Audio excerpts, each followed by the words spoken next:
हरदीप सिंह निचर हत्या मामला रे भारतीय कन्सल्टेंट को घेराव पाई धमक होइछि। कनाडा ब्रिटिश कोलंबिया रे भांकूवर थिबा भारतीय दूतावास को घेराव करिबा पाई धमक जारी रहिछि। सिख फॉर जस्टिस बा एसएफजे आसंता काली घेराव करिबा पाई कुआ जाइछि। सकाळ 8 रु संध्या 8 पर्यंत भांकूवर रे भारतीय कन्सुलेट को घेराव करिबा को घोषणा करिछि। 2019 मसीह खलिस्तानी विच्छिन्नतावादी संगठन सिख फॉर जस्टिस बा एसएफजे को भारत में निषिद्ध घोषणा करा जाइछि। 2023 रु हरदीप सिंह निजर हत्याकांड को नहीं भारत कनाडा संपर्क में तिक्तता लगी रही। एवं दुई देश मध्य संपर्क सुधरुवा बेले एसएफजे भारतीय कन्सुलेट को घेराव पाई धमक देइछि। 2023 मसीहा सेप्टेम्बर 18 तारिख में भारतीय एजेंट माने निजर हत्यार जड़ित थिबा कनाडा प्रधानमंत्री जस्टिन ट्रुडो पार्लियामेंट रे कहिथिले।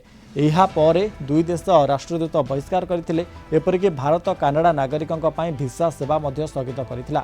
भारतीय कन्सल्टेंट माने कनाडा रे खालिस्तानी रेफरेंडम उपरे चर्चा को टार्गेट करुवा गुप्तचर केन्द्र भावे काम करुवा एसएफजे अभियोग कर आसुछि।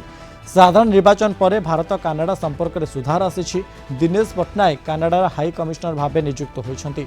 नुआ हाई कमिशनर मुहरे क्रॉस हेयर सह पोस्टर मध्य जारी करिछि। एबडे एई नै भारतर विदेश मंत्रालय पक्षरु कौनसी प्रतिक्रिया मिल पारि नाही।